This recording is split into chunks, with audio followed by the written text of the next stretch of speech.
Hi, good morning, everyone. Welcome to our NNF nursing module. This is our 16th nursing module. In this module, what we will be dealing will be certain clinical scenarios which you will see in your day-to-day practice. So without wasting much time, let us go to the clinical scenarios. Myself, Dr. Nelby George Matthew, working in TMM Hospital, Tiruvalla. So coming to our first case, is a 6-day-old girl baby who was referred from an outside hospital complaining of abdominal distension. History was elicited. The parents said the baby is passing stools almost every day, but on examination, abdomen seemed to be hugely distended. Bowel loops were visible and was easily palpable. So an X-ray was taken. X-ray showed, you can see the X-ray here. X-ray is showing hugely dilated bowel lobes, especially the descending colon is hugely dilated. So what is the situation? A newborn baby having huge abdominal distension, X-ray showing dilated bowel lobes, two differential diagnoses to be considered. One is Hirschsprung's disease, and the second one, anorectal abnormality, that is imperforate anus. The next X-ray will give you a better clue for the diagnosis. In which condition we will take a cross-table X-ray? See, yes, it's an imperforate anus. That is, in this cross-table X-ray, you can see that the gas is reaching almost up to here. There is absolutely no gas here. So this is a case of imperforate anus, rather a case of missed imperforate anus. Why this condition was missed? Because nobody bothered to see the bottom of the baby. So the next question is, then how come the baby passed the stool? Because the baby was having rectovaginal fistula. That is often associated with imperforate anus. The baby was having imperforate anus, and she was passing stool through this rectovaginal fistula. So the next question is, why I discussed this case as the first case? I discussed this just to highlight the importance of the first examination. First examination is the most important part of a baby's life. So there are a lot of things to be seen in the first examination, but two things I want to highlight. One is we have to make sure that the baby had made a smooth transition from intrauterine to extrauterine life. That is, the ABGA score as well as the distress, respiratory distress immediately at birth will give you an idea about how smooth the transition from intrauterine to extrauterine life was. Second thing is, we have to see for any congenital anomalies, whether the baby is having any congenital anomalies. For this, the baby should be examined at least within 2 hours of delivery. Better to completely undress the baby and see. And baby should be examined in a well-lit room. And if you are completely undressing the baby and seeing, it is better to see the baby under a warmer. Why? This is to avoid hypothermia for the baby. What all things we have to see while examining the baby? We have to see for the vitals, do a head-to-foot examination. I put this as right, that inspect for patency of orifices. I just want to highlight that you only have to inspect for the patency of orifices. You don't have to put tubes in each and every orifices. You don't have to put a tube in the nose to see for the nasal patency. You don't have to put a rectal thermometer to see for anal patency. You don't have to. You just inspect it. You see for head and the back of the baby. Often sacral temple is often missed. See for the genitalia, because undescended testes as well as hydrocele may be missed. Try to identify the femoral pulses. Of course, it will be a bit difficult to feel the femoral pulses in the initial phase, but this can turn out to be life-saving for the baby. Why? How? Because sometimes the doctor may miss to see for femoral pulses, and if you have the if you are having a thing of, if you are regularly seeing the femoral pulse. And if you are not getting the femoral pulse, you can very well alert the doctor. See, doctor, I am not getting the femoral pulses. Can you see if if he or she is also not getting femoral pulse? What is the diagnosis? Tell me, what is the diagnosis if you are not getting a femoral pulse? The diagnosis is coarctation of aorta. If you miss that diagnosis, the baby is going to collapse in 2 to 3 days life. So your simple practice of seeing the femoral pulse may save a baby. So make it a practice to see for the femoral pulse. This is our checklist for the first examination. I don't want to highlight all these things. What I want to highlight is, if you can see that there are two places to sign. One is for the doctor and another for the staff. Both has to see separately. So the basic funda is, if two persons see for congenital anomaly, the anomaly is less likely to be missed. So you can make sure that the anomaly is often not missed. Coming to our first case was a missed case of imperforate anus, while some other cases will manifest by themselves. Our second case is a similar case. This is a term baby born by LSCS for CPD.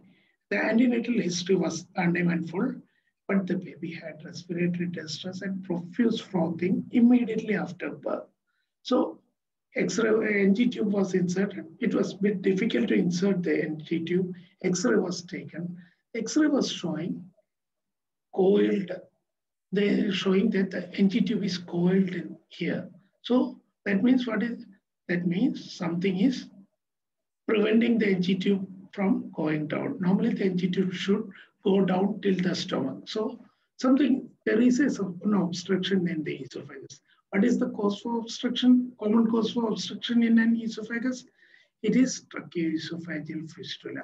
So the point which I want to highlight is, never give feed in the above scenario if there is profuse frothing from the mouth, respiratory distress. Make sure that the baby is not having tracheoesophageal fistula before giving feed. How can you make sure that the baby is not having this tracheoesophageal fistula? Insert an NG tube. Make sure that the tube goes down to the stomach. Coming to the third scenario, you are posted in the postnatal ward. One mother comes, or one mother or grandmother come to you complaining that the baby is having vomiting. Select one question which you feel most important. Is it the frequency of vomiting, or is it the color of the vomiting, or the consistency of vomiting, or if the vomiting is projectile or not? Which is the most significant question? What do you think? For me, it is the color. And what color is the most significant color? For me, it is greenish yellow color, which is most significant. Why? Because greenish yellow vomiting indicates that the baby is having bilious vomiting. And even a single bilious vomiting, the diagnosis is malrotation until proved otherwise. Why? So this is the normal vomiting on day 1 or 2. This is colostrum. This is not the yellow color which we are talking about. This is slight yellow color. That is the color for colostrum. This is the one which we have worried. Greenish yellow vomiting. That is the bilious vomiting. So if you don't know that the bilious vomiting is malrotation, can be malrotation. What happens is, you will see, okay, there is vomiting, there greenish vomiting is there, you will feel the abdomen. It will be perfectly soft. So you will say, nothing, you don't have to worry. And what is the issue? If a missed malrotation can kill the baby, because malrotation can lead on to midgut volvulus gangrene formation. So by the abdominal distension will be a late finding. By the time the baby develops abdominal distension, gangrenous changes would have taken place, and you may not be able to save the baby. So my take-home message is, act very fast if the baby is having a bilious or greenish yellow vomiting, because abdominal distension can be late finding, and never ignore a bilious vomiting, even if it is single episode and even if the abdomen is soft. So coming to our next case, the same scenario. Day 2, mother bring the baby to your nursing station complaining of vomiting. But here the vomiting is red in color, that is blood stained vomiting. I may not be that much worried as yellowish, greenish yellow vomiting, because most often this blood stained vomiting will be blood ingested from the mother. How come the baby ingests the baby mother's blood?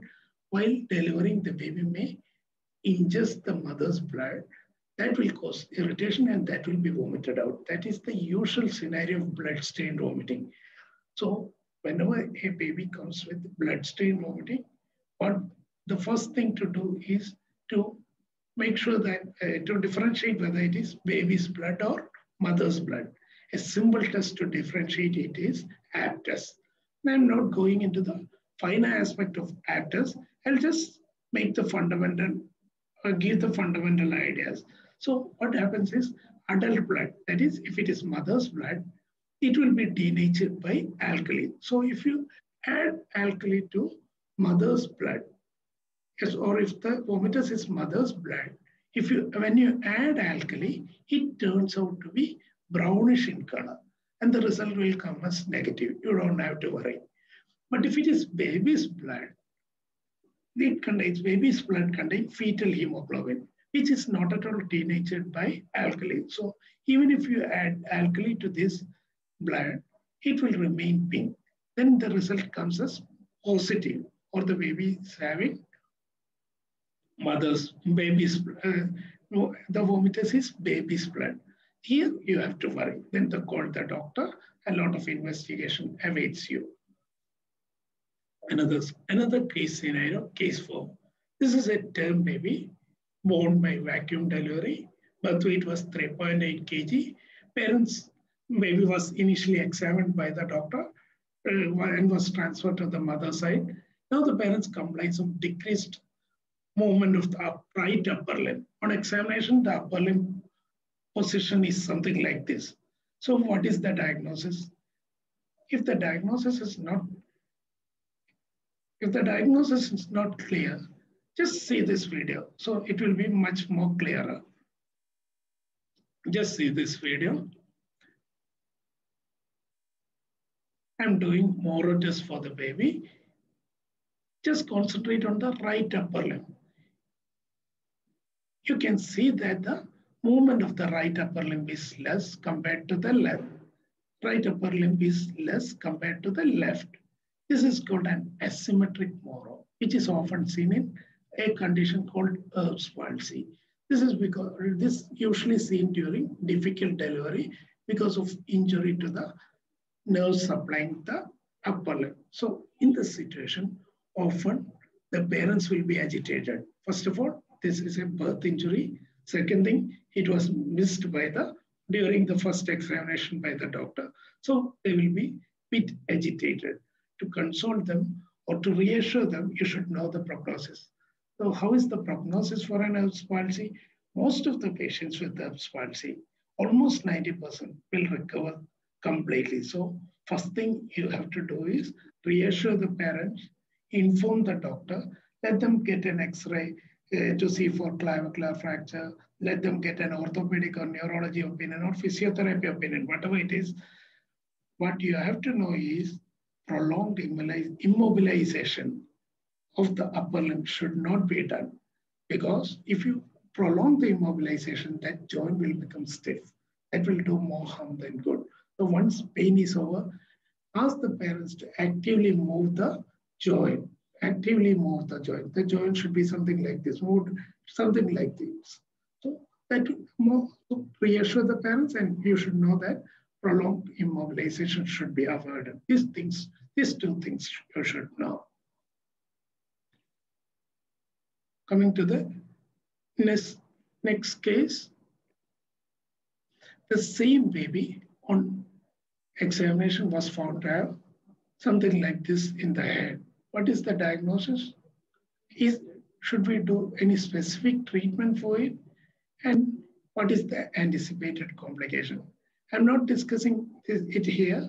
We'll discuss it during our discussion part during our open discussion part. This is a common clinical scenario, and I am sure that most of you, almost every one of you would have faced it while posted in the postnatal ward on day 1 or day 2 of life. Our baby is day 1 or day 2. The parents, grandparents, relative, neighbors, everyone coming and irritating you. There is not enough milk. Please keep artificial feed. Your scenario will be something like this. You will be really worried. So how to tackle this scenario? This is often faced in the postnatal ward. How will you tackle this? Ideally, these mothers should have been counseled antenatally. Said, we don't expect milk in the first 2 to 3 days of life. You just make the baby suck your breast. You just make the baby suck your breast. We don't expect much milk in the first 2 to 3 days of life. So, but we are living in a practical world. There, what happens is these mothers may not have understood the antenatal counseling, or the antenatal counseling may not be effective. So, practically, what you can do is once the baby is born, visit the mother before they're complaining that there is not much milk. Tell the mother that we don't expect much milk in the first 2 to 3 days of life. Teach them how to hold the baby, inspect the breast, and identify any local issues. Get a lactational counselor's help if needed. Highlight the importance of colostrum. Tell them that colostrum is very thick in protein, very high in protein content, and you need only 2 to 3 drops to maintain the baby's sugar, and then maybe and it's the first. So highlight the importance of colostrum. That way you can handle the issue. Next, we have seen certain clinical scenarios. Now we'll just go through certain common neonatal problems. So first of all, certain skin condition. What is this? On day 2 or day 3 of life, you are seeing some pale yellow papule on an erythematous base. And the parents often complaining that there is mosquito bite. There is a lot of mosquito in the ward. What is this? This is tell them that it is not a mosquito bite. This is a normal finding seen in a newborn, which is a self-limiting condition. It resolves by 6 to 10 days of life, and you don't have to do anything for it. Next condition. This is sweat gland obstruction. This is basically miliaria, which is a sweat gland obstruction, which is there may be varied appearance. If it appears like crystalline in appearance, if you call it miliaria crystallina. If it is reddish in appearance, we'll call it as miliaria rubra. Or if it is pustular in appearance, we'll call it as miliaria pustulina. Whatever it is obstruction of the sweat glands. So what is the treatment for it? Any topical therapy?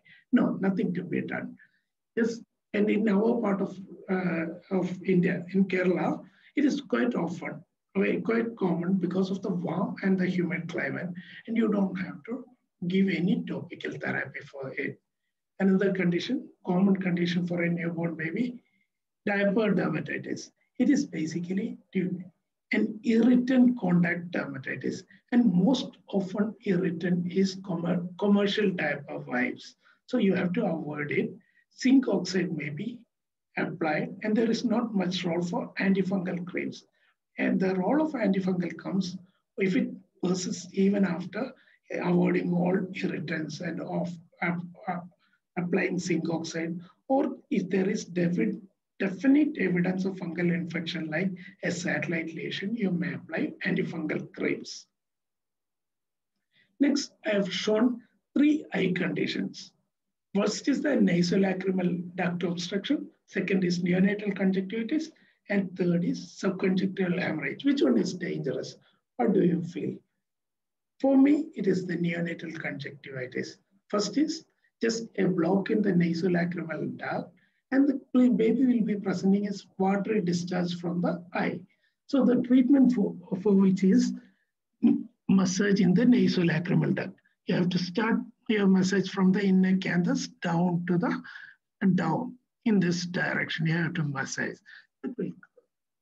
And definitely treatment like surgical intervention is indicated only if the duct obstruction persists even after 1 year, which is quite rare.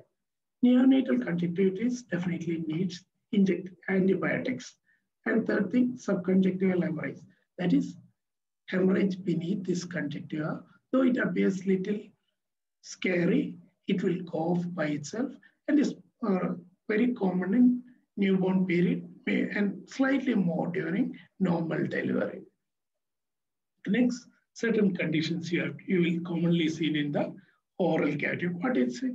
White paint-like things, white plaque-like things on the oral mucosa, in the tongue, buccal cavity, and the gums everywhere. It is oral thrush, or it's a local fungal infection, and treatment is local antifungal drops. Natal teeth. Another condition is natal teeth. And the natal teeth usually arises in the lower incisor area. You can see this lower incisor area. It may be often missed by the doctor. The issue is if it is loose or causing injury to the infant's tongue, you have to remove it immediately. Now coming to another scenario where certain effects are seen in the newborn because of the maternal hormones transferred from the mother to the baby through the umbilical cord. What is this? This is a case of neonatal gynecomastia. The breast tissue will be enlarged because usually due to the maternal and placental estrogens. Usually it is bilateral. The practical point is never ever squeeze the breast to facilitate the discharge because it is dangerous. It may lead on to infection and may be dangerous for the baby. Another thing is, second practical problem is, whenever you are seeing gynecomastia-like thing, which is unilateral, or if there is tenderness or redness, consider a breast abscess and has to be shown to a doctor. Vaginal bleeding, quite often seen in the first week of life, you don't have to do anything. Now, certain things about commonly seen in the umbilicus. Everyone would have seen this. A pearly white swelling in the umbilicus, which is due to that is the umbilical granuloma, due to delayed separation of the umbilical stem. Delayed separation of the umbilical stem, it can be treated with cauterization or common salt application. Another thing, instead of pearly white tissue, if it becomes reddish in color, then what is the diagnosis? It is umbilical polyp. It has to be removed surgically. The most important thing for you is this thing. Whenever there is redness around the umbilicus, or if there is frank purulent discharge from the umbilicus, the diagnosis is umbilical sepsis, which is dangerous for the baby who needs broad spectrum antibiotic, has to be shown to the doctor. The doctor may have missed it during the rounds, but if you see it, call the doctor, say that there is umbilical sepsis. Please come and see again. Now, I will just touch up certain newborn screening. First is congenital hypothyroidism.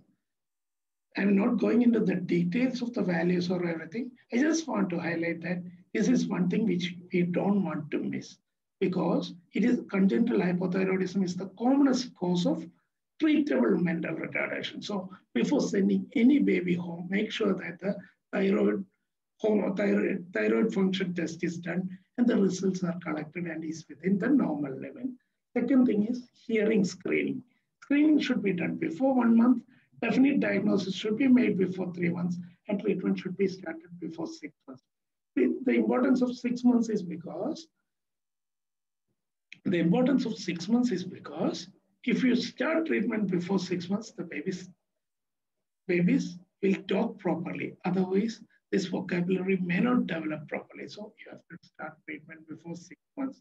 So every newborn should have a hearing screening done. And the third thing is pulse oximetry screening.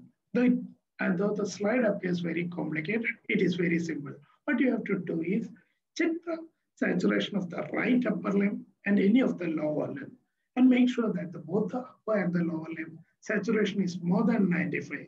If it is less than 95, inform the doctor that there is some problem is there. Let them come and do the complete pulse oximetry evaluation. What is the importance? If the saturation is less than 95, it directly indicates that the baby may be having a critical cyanotic heart disease. Critical cyanotic heart disease. So you can very well do that also. Next, before ending, let me go through another clinical scenario, last clinical scenario. We'll come back to our nursery. This is a 2-day-old baby born at 35 weeks to a diabetic mother. Baby had respiratory distress immediately at birth. So baby was put on CPAP. Baby is first stable on CPAP on day 1. By day 2, baby develops sudden increase in respiratory distress. FIT requirement had increased from 25% to 30%. Immediately you have rolled out the machine malfunctioning, everything. So basically a baby who was having respiratory distress syndrome, who was stable on CPAP, suddenly deteriorated and the oxygen requirement has increased. So what next to do? So what will be the next step you will take? Definitely do a transillumination. So what is the diagnosis? Pneumothorax. This is a case of left pneumothorax. What is the treatment? Put in a needle, take out the air, call the doctor. This is an emergency. So emergency will be dealt in detail by Dr. Bino tomorrow. So thank you for patient listening. While taking up this topic and dealing with topic, my situation was something like a small baby going to a supermarket. Whatever comes in his way, he will take and put it in the basket. Like that, what I have done is whatever I thought, whatever came to my mind, I have just put as case scenario. It may not be the most relevant for you, and my presentation may not be complete for you. I'm sure about it. But we have one full day to discuss. So whatever you feel you want, just discuss. I will try to explain with my limited knowledge. Thank you again.